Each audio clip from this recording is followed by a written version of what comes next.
is your eighth quarantine? Yeah, it is about that, mate. Of varying lengths. This is the second full-on 14-day one. But when I've been sort of to India, it's 7 days when you get there. When I went to Dubai, it was 6 days there. Had a forced 10-day one in the Maldives, which was well documented before we came back from India in the start of this season. So yeah, I think it's 7 or 8 for sure. Yeah. My God, very effective contraception. For all sorts of things. Look, we're a minute in, and so I think for those who came in right at the end, we were talking effective contraceptive methods, but we weren't talking anything other than Ricky Ponting in quarantine. And so let's just get this thing underway. And thank you so very much for joining us in the second in our monthly webinar series for 2021-22. It was such a success last year that we thought, let's roll it over. And the first one with the GOAT, Nathan Lyon and Pat Cummins, was unreal. And you go, well, how do you best that? Well, I think we've done it for you tonight. Brought to you by the Primary Club of Australia, the cricketers' charity, providing sporting opportunities to people with disability. And we'll tell you a little bit more about that one in a second. First and foremost, though, a huge thank you to our series sponsors, Vocus Communications, Australia's leading fibre and network solutions company. They're about making things better, simpler, easier. Thank you so much. And a big shout out and a welcome to all the Vocus customers, partners and staff on the call this evening. Great to have you, and please get involved, especially financially. Andrew, looking at you. Ponting Wines. We'll be talking a bit about this and talking to the head winemaker of the product with which I had to call in extras because when I was sent the first tasting sample, didn't make it through the night. We'll talk more about that one as well. And GRA Causeway, Australia's leading corporate communications and government relations firm. Thank you so much. This is really, it's about raising money for a great cause, and you guys make that possible. Let's introduce our co-host and a man who also has enjoyed the sponsor's product, Jimmy Maxwell. So good to see you. And you, Matt. Good evening, where everyone. are you? I'm up at Kookaburra on the Central Coast. Come up here a bit in a normal life, but not for a while. So it's nice to be up here, and I'm drinking some of Ricky's Cabernet Sauvignon. Again, talk more about the variety of wines that come from the Ponting stable, as it were, as we go. But we will. It's nice to be relaxed and in a good space. I just wish everyone else could be, because I think we can tell from looking at the Zoom coverage that Ricky's probably not at home. No. And God, you would have heard an 8th or so lockdown. Ricky and Ben, before we come to you officially, and it feels rude to sit you there, but please just indulge us for a moment. There's a lot of people who may not have had any touch points with the Primary Club before. Please, if you are already a member, we'd love you to renew. If you haven't, sign up. It's $50 a year, and the work that the Primary Club does, Jim, as an ambassador at the very onset, I just love what the Primary Club is about. But can you tell us a little bit more about what the Primary Club is and what it does, and why we're all here tonight anyway? Well, it's been going since 1974, thanks to John Irby and Peter Howarth and a few others who started it.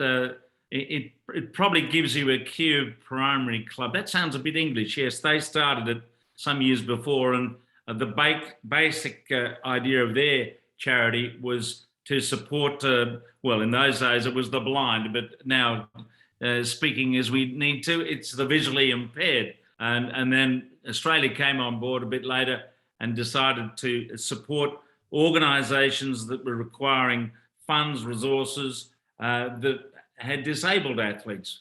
So we're talking about equipment in the main. Sometimes it could be a playground. Sometimes it could be a wheelchair for someone who's handicapped. So we rely on people to submit their presentation to us, and we look at it and say, okay, we'll give you 5, 10,000, whatever. So basically, since 1974, we've given away $6 or $7 million, which has come from donations that people have given us. We've got over 1,000 members, and it's easy to qualify for the Primary Club because I don't think there's any cricketer on this planet that hasn't got out first ball. Even Ricky suffered that fate 5 times in Test cricket. And he's not up there as far as Glenn McGrath or Bishan Beatty or a few others, Courtney Walsh, that bloke Martin in New Zealand, he got a bundle of them too. Anyway, the generosity that comes from our members is by donation, first of all, and then for every duck achieved, or not achieved, depending on how you want to word it, in one-day test or T20 cricket by a male or female Australian player, it's $10 a pop every year. So I think there was something like 14 last year, which meant if you wanted to, you could donate $140. So that's the source of the funds, other than events like this, which have become popular in the last 2 years and started magnificently last year when we had Pat Cummins on, who donated a pair of his boots from 2019 Ashes, which was auctioned. And then because there was so much demand, he threw in a T-shirt, a player shirt, that he signed, and we got the same amount of money. So it's all about the generosity of those who come on board. And if you're not a member and you're watching this tonight, you may like to join. Just jump on the website and have a look. I like that you not only threw me under the bus once with the segue to introduce the guests with their golden duck record, but also now we're demanding more than the generosity with which they've already shown. So what a better time to introduce our guests. The first one is a face that is ingrained in any cricket fan's mind. An Australian cricket batsman who played 168 tests for this country, scoring 13,378 runs. The test captain, an incredibly talented fielder, 375 ODIs, scoring another 13,000 runs there. It is not just an honour, but something that as a cricket fan, I'm really excited to be able to say. Ricky Ponting, thank you so much for joining us. Yeah, g'day, Matt. Good evening, Jim. Hi, Ben. Hi, everyone that's listening in. Yeah, looking forward to this tonight. This will be a lot of fun to talk about. One thing I know a fair bit about, which is cricket. One thing I don't know much about, which is wine, but Ben can take over and do all the talking when we start getting onto the wine side of things. Well, let's introduce Benny Riggs. So he's the one sitting there who you might go, what's he about? Well, I can tell you for this evening, Benny, you're probably the most important. The head winemaker, a McLaren Vale-based winemaker, multitude of awards, who support Ricky and Rihanna and their Ponting Wines venture as well. Ben Riggs, so good to have you on board. Thank you for this. Thank you for having me. Can we start? Everybody. Can we start with your just so people know? There's a wine offer that you guys have for Primary Club members for tonight. $25 off the 6 to start pack. What's that entail? Probably exactly what you just said. The idea was to both support the charity and also give people an opportunity to buy some wine and try what we're doing. I guess one of the interesting things in the not quite 2 years we've been doing this is the wine is actually very serious. One of the things that when Ricky and I first met and talked about it, that was a non-negotiable, is that we were going to make high quality product. Something Ricky wasn't prepared to have his name on, something I've never really been interested in is commercial wine. And we've had in the odd instance a little bit of pushback from people about they call it, we don't support celebrity brands, but what's happening is once people drink the wine, the number of trophies and medals and high points and things we're getting for the wines is slowly but surely showing people that we're very serious about the products we make. And so tonight's been a great opportunity for us to get the wine into lots of people's hands, and I'm pretty confident that if not all, most of them will love what they buy. Yeah, well, you would have been sent this, which is the tasting flight. Make sure you have that with you because we're going to go through those in a second. Jump on the Primary Club website as well. You can get that $25 off the 6 to start pack and a very special second auction item, which we'll talk about in a second. The format is, as usual, ask your questions in the chat feature. We'll put those to Rick, put those to Ben, put those to Jim if you want as well. And also, we're going to take bidding on 2 auction items. The first one, and we're going to open that right now before we start chatting anything, which is this. How good is this? Ricky Ponting signed Kookaburra cricket bat, perfectly mounted, presented, ready to be mounted. The auction starts right now until 8:30 for that one. So get your bids in there in the chat feature and use the Q&A feature to ask any questions, which we'll put to the boys. And Jimmy, I could imagine when it comes to Australian cricketers who you'd like to have something signed by in your collection, Ricky Ponting's pretty high on the list. Very high, yeah.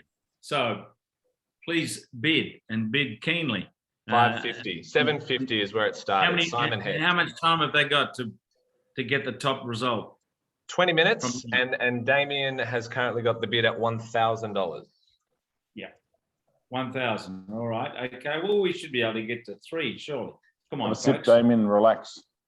It's a nice start. You need to have a glass of wine in front of you while you're contemplating your decision, because it will encourage you to bid. I can assure you. Good luck with that. Good. Now let's chat cricket for a second as well, because God, huge series coming up, but huge news as well. Ricky, I'd love your thoughts. Top of the news item agenda today, Ben Stokes is going to be touring to Australia. What does that mean for the series? Oh, look, it's awesome for the series, Matt. I only spoke about this last week. The fact that I thought Ben Stokes wouldn't be here and Jofra Archer wasn't going to be here. They were two of the bigger draw cards and two of the more talented players in that current England side. So to have potentially both of those guys missing was going to leave a bit of a void, I thought, in the entire series. But it's great to see now that Stokes has obviously had a second surgery on his finger, I believe, and looks like it's coming along quite well. I've seen on social media that he's been in the nets doing some batting and bowling, and obviously he declared himself ready to come out to Australia very, very soon. So, what a draw card he is, but what a great player he is. I mean, you think back to some of the things that he did in that last series over in the UK against our boys. That 100 he made at, was it Headingley, the fourth innings of the game at Headingley, to single-handedly win a test match off his own bat was, I think, probably at that stage, the best, I think, test performance I'd probably ever seen. To carry his side over the line like that was pretty remarkable. So,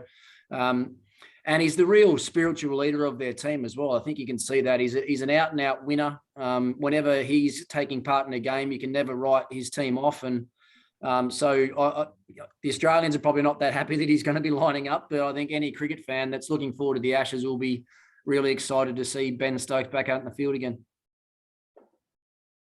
Potentially, you think, Ricky, the fact that Stokes is there and is such a match-winning force, how much difference does that make to England, who look a bit thin with their batting and perhaps a bit light on with their fast bowling without Jofra Archer, even though they've got Wood there? So what sort of talisman effect does Stokes have? Yeah, huge, I think, for them, Jim. As I said, he seems, even though he's not captain, he seems to be their spiritual leader, the real heartbeat of their team. And I think if England do think about going into this series with Anderson and Broad in their starting 11, then they're going to need that backup fast bowling option that Stokes provides as well. So that's where, those world-class all-rounders just add so much to your team. And he certainly is that. I mean, he pretty much gets himself picked with bat or with ball, really. And being the sort of impact sort of player he has as well, because of those Anderson and Broad sort of getting to the back end of their career, they're going to need someone at different times just to run in and bowl a 4 or 5 over burst for them and try and change the momentum in the game. And knowing what he's like, he'll put his hand up to do that for his team every day of the week. So, no doubt, a huge inclusion for them. If you look at, I know they look a bit thin with their fast bowling, and Archer's a big loss, but Stokes coming back in, I think he's their most important player to come back into their lineup. Is he going to make the sort of difference that could help England win a series that most of the pundits are saying they got no chance of winning in Australia because they rarely win test series here? Yeah, and I think, well, the main reason for that, Jim, I think is their bowlers have always found it hard to get 20 wickets here, haven't they?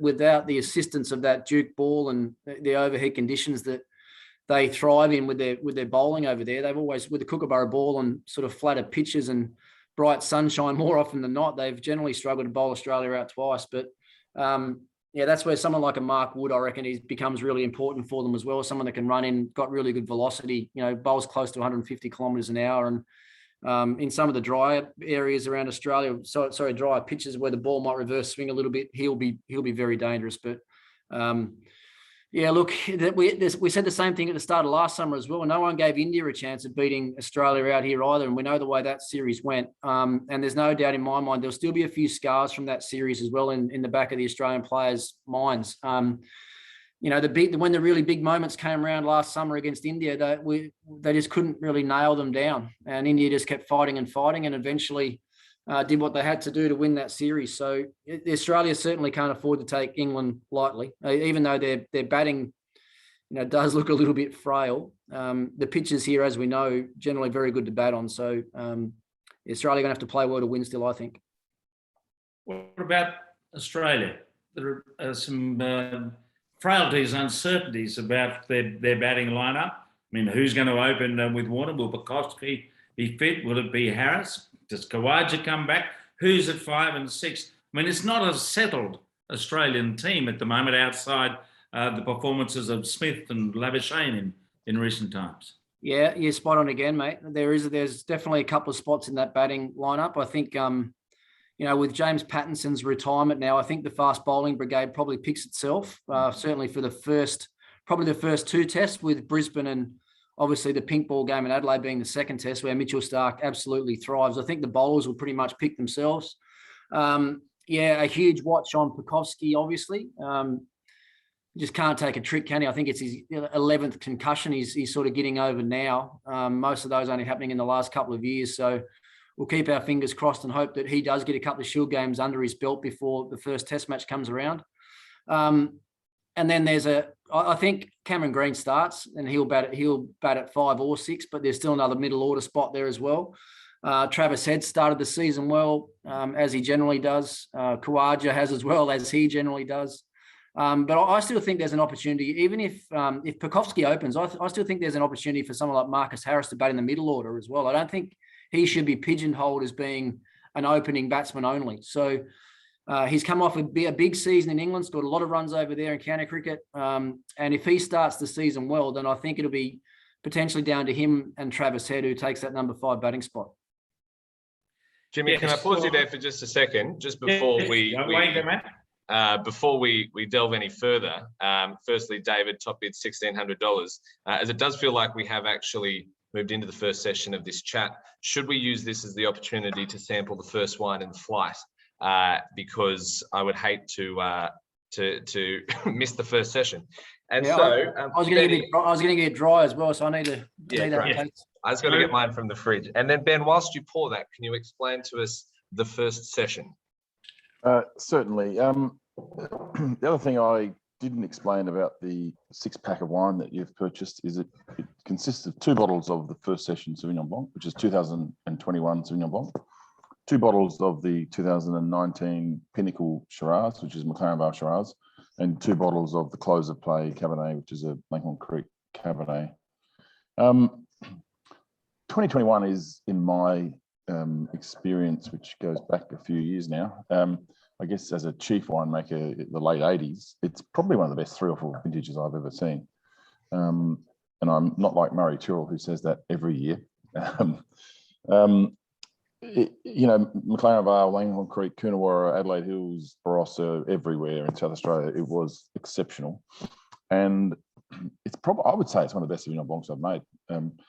As far as that beautiful floral passion fruit, really pungent Sauvignon Blanc character, if you smell it, and make sure you do all swirl your glasses if you've got it and smell it, because it's just so exotic. One of the things about Sauvignon Blanc that I struggle with is sometimes it's a little bit green and herbal and stalky, whereas this wine has some of that classic Sauvignon Blanc character, but it's actually got passion fruit and tropical fruit, and if you really have a good swirl and sniff, it's actually quite like flowers and floral and perfume as well. So it's really, really pretty. And I'm not a big Sauvignon Blanc drinker, but I must say I have on a few occasions now with this wine sat and savoured it and enjoyed it a lot. And then when you taste it, make sure you keep it in your palate for a little while. We do a little thing called aspirating, which is sucking a little bit of air through the wine in your mouth. I'll make the horrible noise for you. You're like that kid at a winery that just like, can I drink it yet? No, it's still going. Wait, yep. And when you taste it, you'll taste this really zippy and zingy acid, and it's got to me a bit of lemon pith. It's really fleshy and fruity, and it's really quite a tasty wine. So I think it would be every bit as good as any Sauvignon Blanc that I've made in over a long period of time. Mostly because of the great vintage. But also, it's a beautiful vineyard in Woodside in Adelaide Hills it comes from. Yeah. It's a large vineyard with about 4 different Sauvignon Blanc blocks and a couple of different clones. So we have a lot of choice when we put the blend together. Rick, what do you love about this one? Why is this one part of the Ponting Wines range?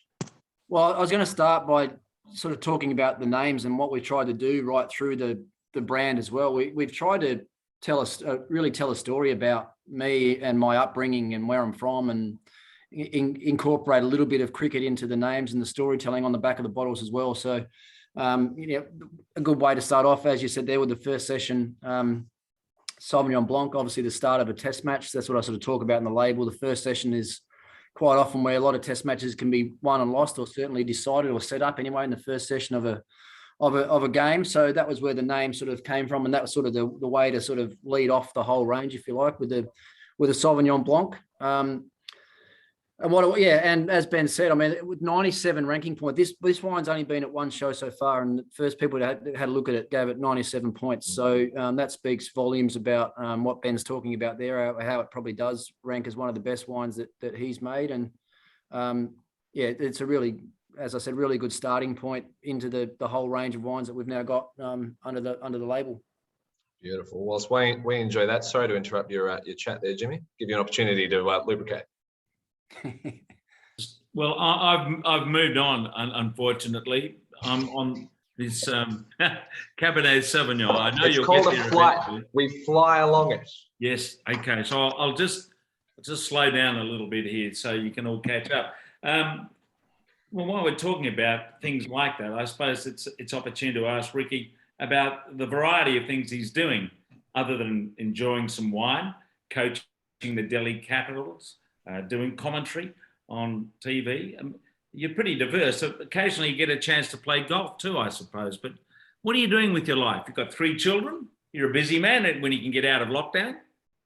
Yeah, when I eventually get out of lockdown, I will start to be busy again. I mean, it's obviously been a really challenging, 18 months for most people around the world. It's certainly been very challenging for all us Australians, and probably more challenging for most of us that have been living in Victoria. So, really, if I didn't have the IPL coaching that's sort of taken me away for 4 months this year anyway, then I think life would have even been a little bit tougher. So if you look at it that way, I've probably been one of the fortunate ones that's been able to travel and do something that I love, obviously, which is being involved in cricket, and coaching in the IPL and working with some of the best players in the world has been great fun. We had a really promising start to our season as well this year at the Delhi Capitals. We finished the 14 round games on top of the table, and unfortunately lost our 2 finals, which meant that we went out in straight sets, and that was a little bit disappointing way to finish, because I honestly felt that our best cricket was probably better than anyone else's, but unfortunately when we needed to produce it most at the end, we weren't able to. So a bit of a bittersweet sort of season there as far as that's concerned.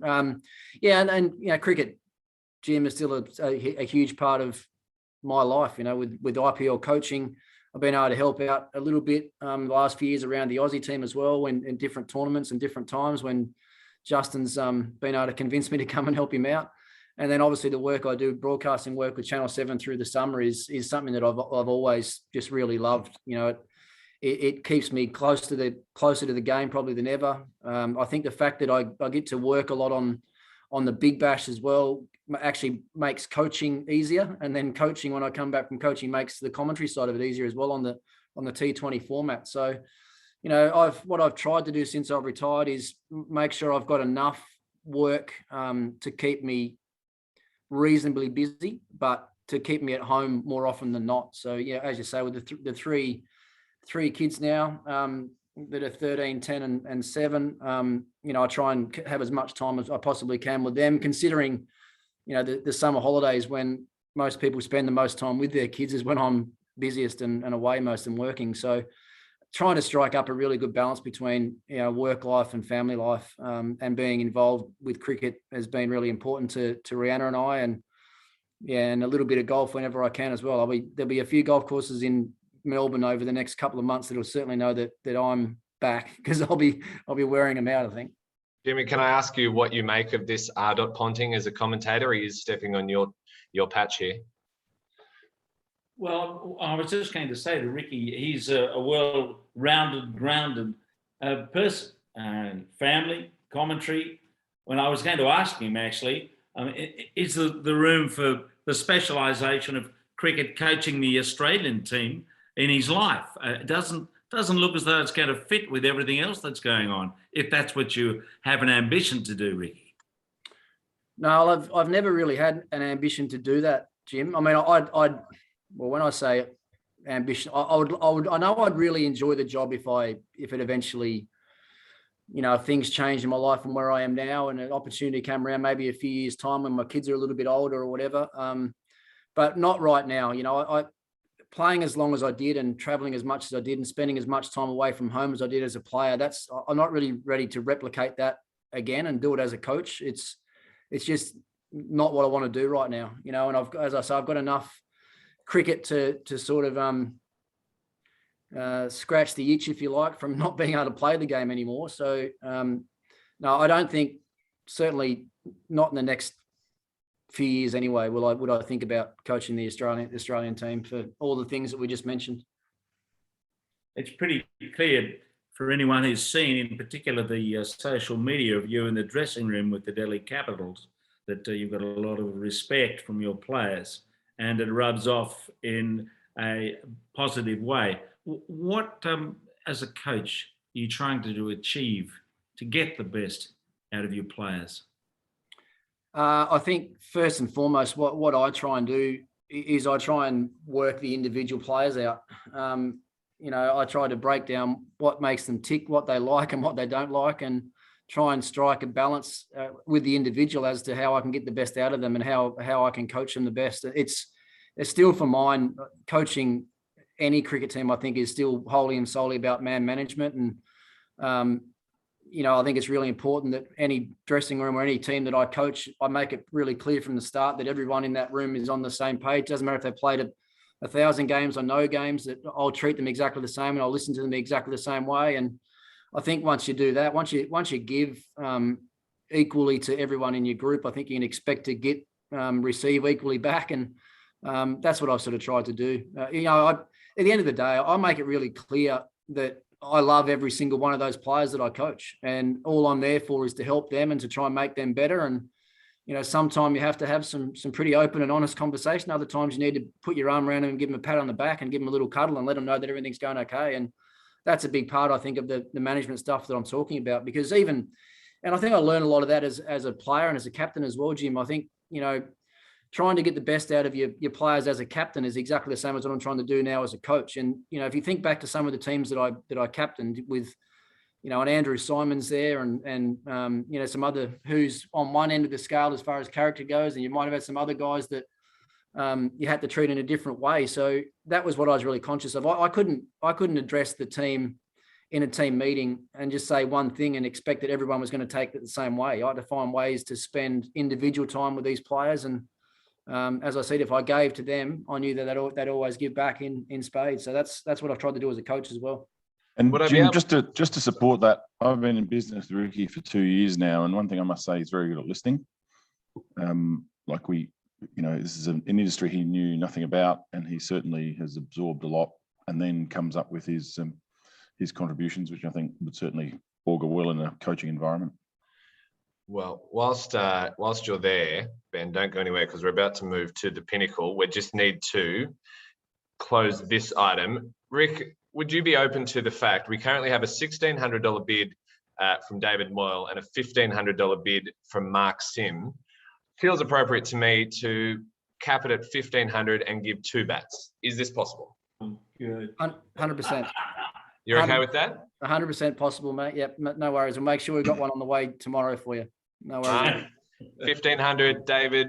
We don't want to dud you for being more generous. $1,500 as well. If you want to make the check 16, hey, that's on you. It's all going to a great cause. But perfect. Mark Sim and David Moyle, thank you so much. $1,500 a piece for the Ricky Ponting signed bat. What's the next item before we go to the Pinnacle wine? Talk us through this special edition wine that we are now going to open the auction for. Ben, you want to talk about the 366? You got the packaging there, mate? 366. And I can tell everybody that when I showed this wine earlier to Jim, I said, "What does 366 mean?" It took a little while, but he got there. And, and a very significant number for Ricky. And the idea of this package, this is the icon wine. It's I made this in an old-fashioned claret style. So it's a McLaren Vale Shiraz Kookaburra Cabernet blend with an incredibly beautiful package. And the label is cloth. We actually got the label stitched. You can't really see the detail on the label, but it's all about the baggy green and you know, something to sort of properly cover Ricky's career. But Jim, you're going to tell us what 366 is? I think it's on Ricky's shirt. I'm sure he's still got a couple of those shirts. Player number 366, yes. We're well over 400 now, but Ricky was 366, which seems to have something to do with a calendar year every now and then, and maybe something else. But it's also a bottle of wine. Remember that, 366. Well, it's currently, as Ben said, it's the icon wine of our range. It's you know, its price point is obviously a lot more than the other wines in the range. Ben once again has done a magnificent job with it. As he said, he's gone back to sort of the old school sort of way of making it like a claret type wine. The bottle in itself, the bottle empty weighs about the same as what a full bottle of a normal bottle weighs because of how big and thick and robust the bottle is. So when you've actually got it in your hand, it's it's awesome. So as I said, we're trying to tell story through this range, and we thought for an actual icon, the sort of thing that sort of meant the most to me, obviously playing for Australia, was a baggy green cap, and that's my baggy green cap number 366. So there it is. Comes in that beautiful box, which it was when we designed the colouring on that as well. That was sort of supposed to look like a baggy green cap that had sort of played 30 or 40 test matches, and we went back and forth maybe 10 or 12 times to get the right sort of colour for that with that material and everything. And it came out really well. So we are really, really proud of that particular wine. Oh, that's sensational. 366 is currently a $1,000, in fact, bottle of wine. Guy Masters leads the bidding on that one. That will stay open until 9 o'clock when we close the bidding. Let's move along in the flight. Matt, for that, Sorry, Ben. we need Ricky to sign this bottle. I think we should. That's a great question. Yeah, I'll sign that in a gold mark. I'll get a gold pen and sign the bottle of that so it matches in with the labelling. That'll look good. Benny, you've figured out this system beautifully. Talk us through, let's move to the pinnacle. Let's move to the 2018 McLaren Vale Shiraz. And sorry to interrupt, Matt. There is not one other bottle that's been signed by Ricky yet. So this is the first and so far only signed bottle. So it's a pretty special bottle. Was that what you were going to say, Rick? No, I was just going to, before Ben actually starts talking about the actual wine in the bottle, I'll talk about once again, the story and the name of this one. So the pinnacle for me talks about Ashes cricket. When I think back to Ashes battles and growing up as a young guy in northern suburbs of Tasmania, all I dreamt about was hopefully one day being good enough to play in what I felt was the pinnacle of the game, which was Ashes test matches. And so that's where the pinnacle name sort of came from for this particular wine. Was there a pinnacle of the pinnacle? As in a moment that you go, this is it. This is the absolute crescendo of your career. Yeah, well, my first Test 100 was an Ashes 100, 127 at Headingley in '97. So that was obviously a special moment. I had a few down moments as well in Ashes cricket with losing in 2005 and then 2009. You're losing those two series away in England was probably, well, 2005 in particular was probably the lowest point of my playing career, certainly captaincy career. But then the 06-07 series back in Australia once again was probably one of the highlights where we bounced back pretty quickly and whitewashed that series 5-0 against an Andrew Flintoff-led English team. So yeah, I mean, cricket's always about the highs and lows, and Ashes cricket probably brings more of those out than most. But when I think about the overall contest, no doubt that Ashes cricket was the pinnacle of any contest I had on the field. Sure. And Andrew, Will Blood, for those that know, I was at Headingley that day. Never seen anyone hit it cleaner than Ricky. Amazing knock watching from the old Western Terrace. And I know that would have pained you to say. Benny, talk us through the wine we're about to drink. So you've got the 2018 Pinnacle Shiraz, McLaren Vale. I guess really we're trying to do what McLaren Vale does best, which is those lovely, soft, juicy, spicy. I've been making McLaren Vale Shiraz since the late 80s, through drought years, wet years, perfect years, etc. And this is 2018 was a really classic year. it was not a drought, but it wasn't wet. Nice yields, healthy canopies, and so really dark fruit, really more in that sort of plum and blackberry kind of fruit characters. But when you taste it, it's really savoury, spicy. Lovely glass of wine as just a drink, or they work really well with food. And one of the things in my experience is that Kookaburra tends to be very soft and drinkable young, but with bottle age, they tend to grow with tannin and structure. And it's because the freshness of the fruit diminishes and there's layers and layers of tannin, but it tends to show more as the wine gets older. And I think this wine will develop beautifully if anyone's got the patience. But as a drink now, it's delicious, and I think shows really well. Very some new oak, but we try and keep the new oak to quite a small percentage. Everything's aged in barrel, but I couldn't honestly tell you what percentages would be, because it's not really a relevant number to me. It's more about the blend and the style than the amount of oak. But oak is there as a little bit of character building, a little bit of structure and tannin, a little bit of character on the nose, but it's never supposed to be dominant. Beautiful. Well, settle in and enjoy.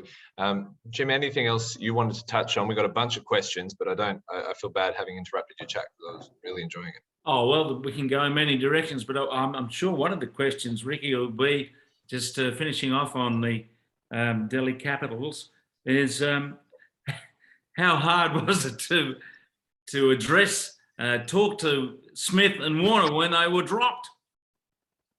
Yeah, well, Smith was in my team, wasn't he? So that was a little bit of a difficult conversation, especially we left him out of one game and actually played an uncapped Indian middle order batsman as well. So we had one of the best players in the world going out of our side and someone that had never played an IPL game coming into our team. So that was a hard conversation to have with some of our overseas players. And, Sam Billings was in the same category as well, with another overseas batsman that we had there that we'd opted to go with an Indian ahead of them. But,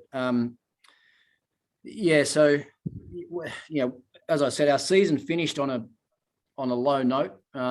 Davies Warner's season never really got going at any stage, unfortunately, with just a massive falling out with the staff or the owners or something at Sunrisers, because he certainly wasn't playing poorly enough to go out and then not come back in again, especially at the end when I think Kane Williamson didn't play the last game and Davies still didn't get a look back into their side. But so those two probably have got slightly bitter taste in their mouth at the end of the IPL, but they've also got something huge to play for now with the T20 World Cup just having started and Australia getting off to a winning start the other night and Smith being one of the leading run scorers for Australia. So I think what we'll see over there, Jim, as well, I think a lot of the wickets, they're quite tired at the moment because we played some IPL games on them. They were very slow when we played and they turned quite a bit. And then we found at the back of the tournament that certainly the last couple of games that we played, the dew came in really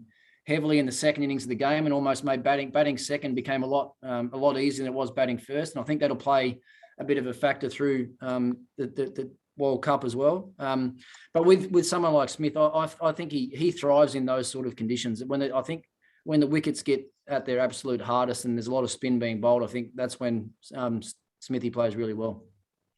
Are you confident that Finch, Warner and Marsh, if he stays at 3, can do the job often enough to keep Australia buoyant in this competition? Yeah, I am. One thing I know about the game is you never doubt star players. And I think if you look at, there's no doubt Davey's been one of the leading T20 players in the world for a long time. He hasn't had a great run of late, but I actually spoke to him today. I had a good chat with him today about his batting and where he's at with his batting. He said he feels really good. Doesn't feel like he's had a lot of luck in the last couple of games. He's gone right back to the basics and he's doing some training on some synthetic wickets as well because the training wickets haven't been great. So he's really getting back to the basics and doing the little things well. And he feels that a big score is just around the corner. So, and Finch is probably the same.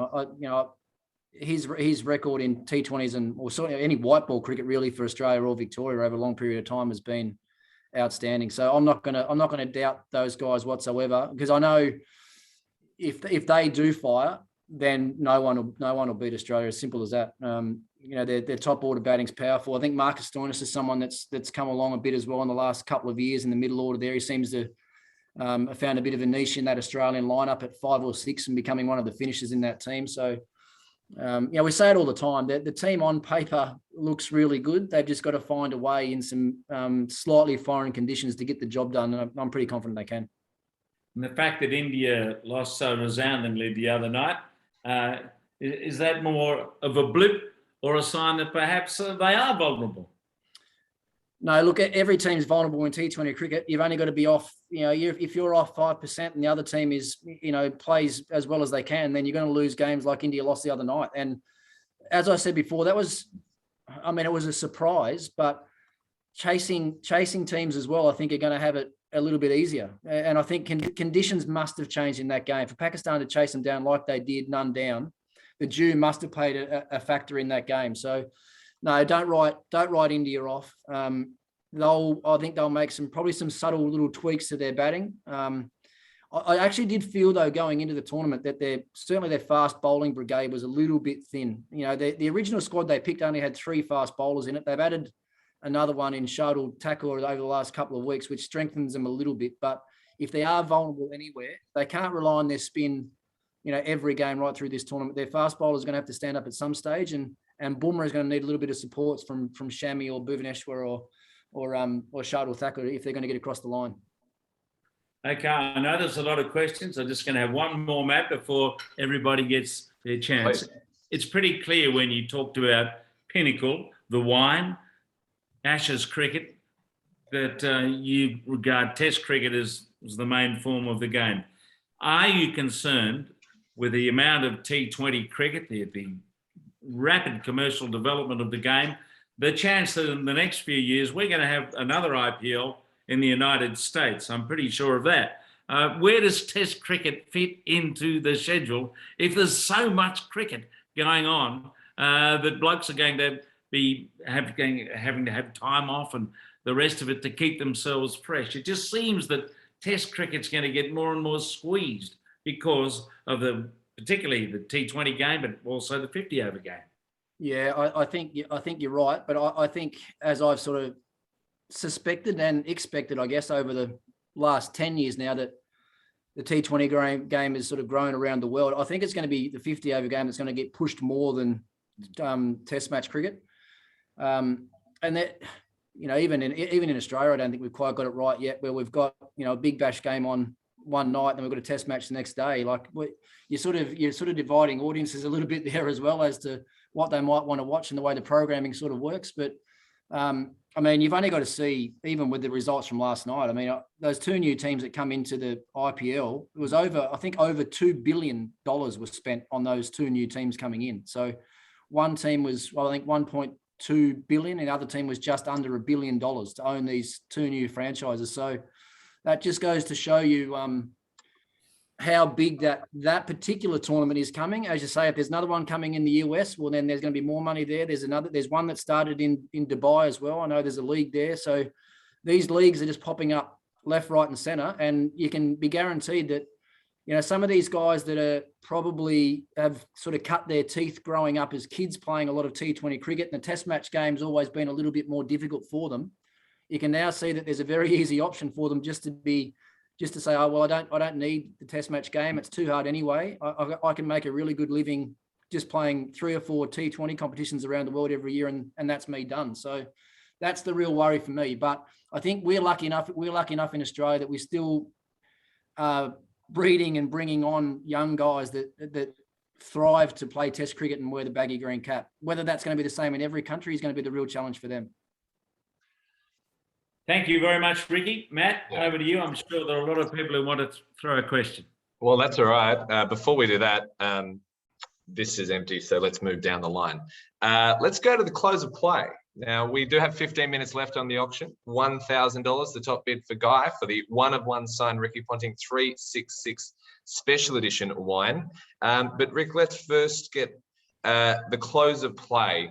The name obviously starts to speak for itself, but tell us about it. Yeah, well, supposed to be. Yeah, this one was named obviously as the name to sort of round out the whole range, if you like, the close of play. When I first started in the Australian team, it was very as a 19, 20-year-old never in my wildest dreams that I think I'd be sitting in the change rooms having a glass of wine. It was always sit around the esky and have a couple of beers and celebrate a test match win.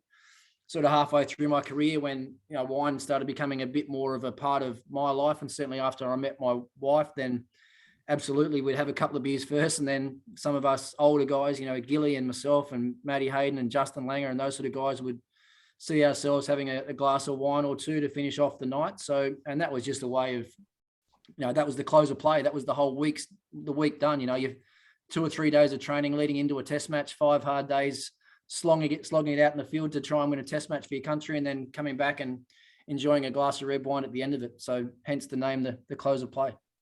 Hell, we had Pat Cummins in the last one, sitting there in a turtleneck sweater with, I don't even know if he was drinking necessarily, and a fireplace behind him. And you go, we are a long way from Mervyn Hughes. Yeah, things have changed a little bit. There's no doubt about that. I mean, even me. So if my Mowbray Cricket Club teammates could sit back watching me talking about me having my own wine label, they would think, well, who is this bloke? Where's he come from? He's not really a Mowbray boy. Who is this bloke? Ben, talk us through it. So Langhorne Creek Cabernet, which I think is probably one of the most underrated wine regions in Australia. It's very much used as a premium grape factory for a lot of brands in Australia, but not often. There's a lot of wines that have the name Langhorne Creek on them. It's the region that Wolf Blass really set. You know, in the early days, a lot of his black label came from Langhorne Creek, and those wines are always multi-trophy winning and very successful. And so we went to Langhorne Creek because I think it offers very pretty, perfumed, elegant Cabernet, great structure. You know, I just thought it's the right region for us to focus on for Cabernet. You know, there's a lot of Kookaburra Cabernet out there. There's some, you know, Barossa McLaren Vale, but for me, the wine that you know, probably deserves a lot more praise and accolade in Australia is Langhorne Creek Cabernet. Hence, we went that direction. Perfect. Well, just with that, with that, Matt, as well. This is where Ben's expertise really shone through here, because when he sort of mentioned to Rana and I about this particular region for Cabernet, it was like, oh, you're really sure? Like, surely McLaren Vale and Barossa, we're going to end up with a better Cabernets from there. But he said, no, look, just trust me. I've been doing this for long enough to know that we're going to make some great wine out of this region. And one thing Ben didn't say there is that this particular wine's already won 4 gold medals at different wine shows around the world. So when I say he's trusting him and letting him get it right, he nailed this one, that's for sure. Yeah, London, Frankfurt, New York, and China. How good. We've got a whole bunch of questions here whilst you sit back and enjoy the close of play. Hey, Ben, I'll ask you just very quickly a question from Anita. She's got a 2016 Chap Shiraz Cab. When do you advise the best time to drink that? Just so we can help the wine lovers amongst us. Look, tough question because it's actually drinking beautifully right now. Just got a huge score from somebody, 98 points recently. I've forgotten who that was. But it's really designed to age, and just like the 366, they will age beautifully. And the tricky part about that question is, right now they still have a lot of freshness and fruit character. In 6-8 years' time, they'll be more about bottle age and tertiary character. And so it's not necessarily better. It's just, you know, a different wine.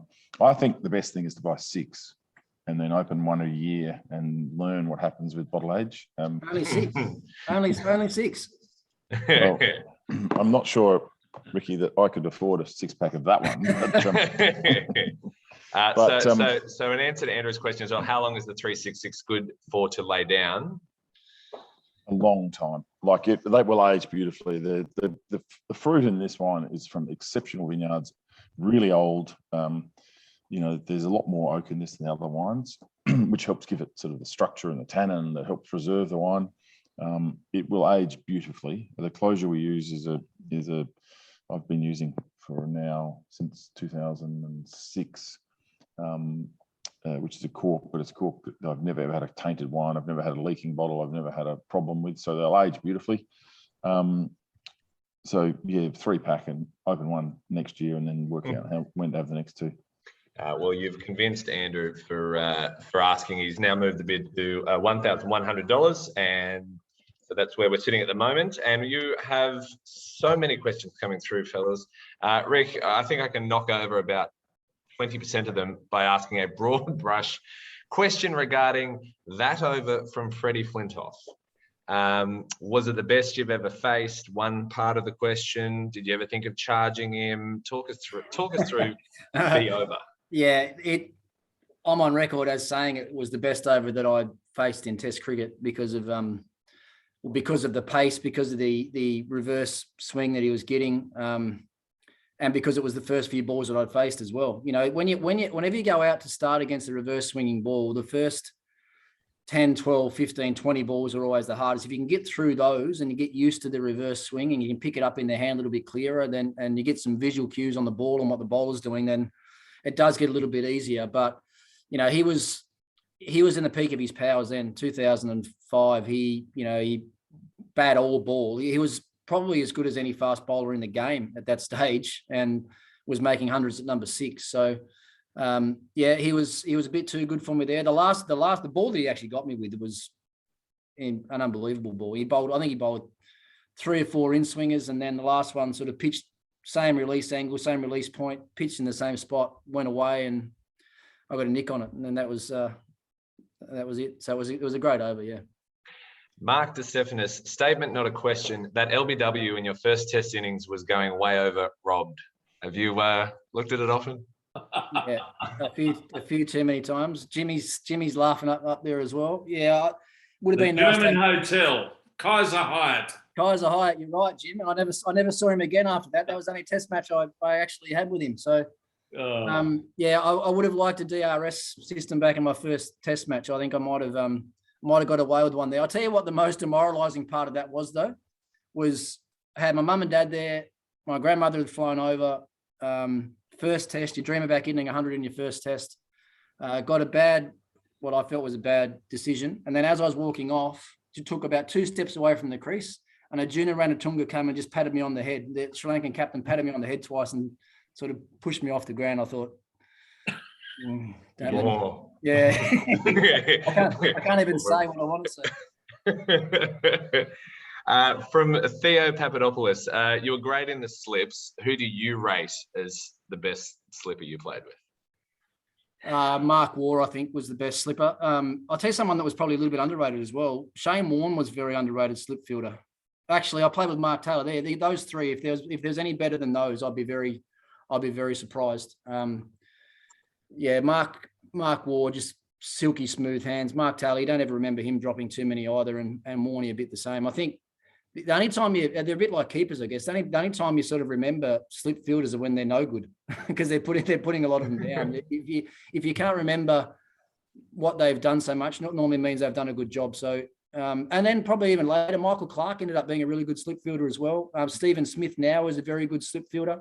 Matthew Hayden, whenever he fielded there, was a good slip fielder, probably particularly against the spinners. So, yeah, it was one thing that we prided ourselves on through that pretty dominant era that we had was our fielding, whether that was our behind the wicket catching in Test cricket or the ring fielding and outfielding in one-day cricket. Then I think, and I say this all the time, I can't think of a really, really good cricket team that's been a bad fielding team. Yeah, great. Okay, this one from Steve. Tim Payne has turned out to be, I'm going to try to paraphrase it, turned out to be a great Australian captain after coming in at a very difficult time. You would obviously know him well from that part of the world. Did you think he had this tier of captaincy in him when he was given the job? I think probably the honest answer is no, because I played a fair bit with him as a young, sort of frustrated state captain. And I trace that back to the horrific injury he had with his pointer finger on his right hand that got broken in that charity game. He was playing for Australia at the time, a young kid on the up in the international game. His career sort of was over for about 3 years, didn't play again. And then when he came back, he was just always frustrated and angry and in a rush. And he took that out a lot of the time on his teammates at state level and even at Big Bash level cricket. So he had some maturing to do. And probably for him to be the best captain that he could be and turn out the way that he has, is that he probably had to have something like Cape Town happen, where he had to come in and change himself and change the whole way that the Australian team was looked and viewed, I guess, and even his own persona, I think, has changed along with that. So, look, I think Justin and Tim have done an incredible job. Performances have been good. They haven't been on-field performances have been good without being brilliant, but I think the way that the team's now looked at from the Australian and probably world cricket public is chalk and cheese from where it was 4 years ago.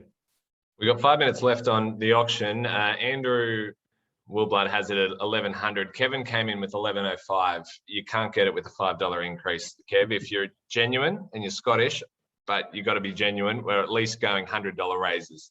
50 maybe. Okay, David Moyle, who won the bet. How do you get on with Harbhajan Singh today?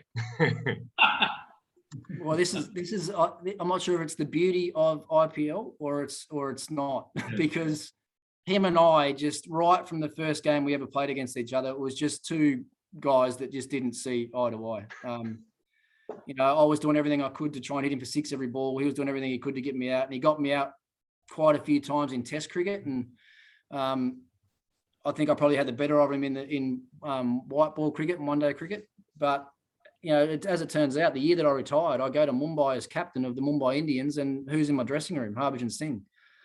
So we had to work out our differences pretty quickly if we were going to have some success on the field with the Mumbai Indians that year. And to be honest, we actually did. It was once we'd finished actually competing against each other, it was sort of all over. That was all forgotten about. We had a different phase in our lives that we were trying to achieve something for MI. And as it turned out, we won the championship that year that I went there as captain. So, and even I saw him again recently. He was at Calcutta this year in the IPL. He didn't play the back half of the tournament, but I had a good catch up with him when they beat us in that final. And so we've got some pretty memorable battles that happened on the field, but we've also shared some pretty special stuff off the field as well. From David, I apologize. From Monique, Ricky, which NZ player was the most fierce competitor in your era? Most fierce competitor. Though I think most of the Kiwi boys you play against are all pretty fierce competitors. Brendan McCullum probably.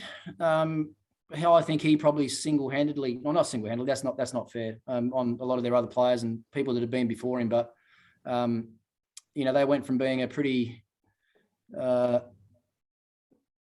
not easily beaten is not the right word, but they become a lot more competitive, I think, when he had more to do with. The more that he played and the more leadership he had around that team, they became a lot more competitive in all forms of the game. And he is a competitive little bugger. There's no doubt about that, whether it's on the cricket field or on the golf course or whatever you're doing with him. He's very competitive. Shane Bond was someone that I loved playing against as well, was an exceptional fast bowler and someone that I actually worked with at the Mumbai Indians. So probably those two guys I'd probably say. I mean, I didn't play much against Bolt and this younger sort of generation. I didn't play much against Kane Williamson either, who, talk about competitive. He's got to be competitive to play and churn out the runs that he churns out every year. So I would have liked to have played more against him. Well, we're running short on time, so we'll try to fire through a few. 2 minutes left on the bidding. 1,100 is currently the favourite. Kev, you got to do better, or we're coming for your money anyway because we know it's there. Tim says, Ricky, best tip or piece of advice you give to anyone regarding batting? Oh, for really young kids, I teach them to. I don't worry about technique so much for young kids. I try and teach them to hit the ball first. Like, hit the ball as hard as you can along the ground. Work out how to hit it hard, and then we can build a technique around that later, rather than going the other way and building a technique. Then, because they're playing so much short form cricket, I think they got to learn to hit the ball first. Because what I've sort of found with junior cricket the last 5 or 6 years is quite often the smaller, not quite as developed kids that might have the best batting technique, they get forgotten about because they can't play the short form of the game that well. So we actually lose a lot of the best kids that way because of the way that they were sort of coached as juniors. So that's what I say to any young kid. And also, I mean, the other thing, the more advanced players, for me, the thing I talk most about and work on with most players is just their preparation to be ready to face the ball. So when I talk about the preparation, it's their trigger movements, it's the way that they pick the bat up, making sure that they've got all their their timing and tempo in place, because if you're just a little bit off with your rhythm and your tempo in batting, that's when you go from being in form to out of form. There's nothing else. You don't lose your eyes.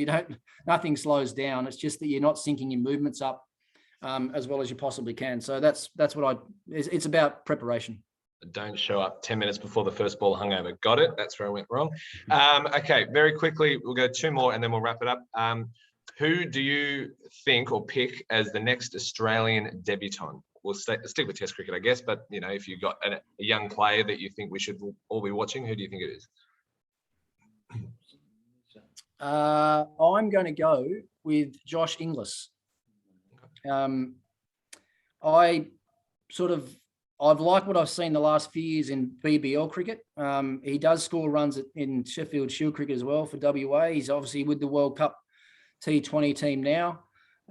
Just thinking about how things might fall into place with, when Painey might eventually retire and who's the next keeper going to be. Alex Carey's a terrific player.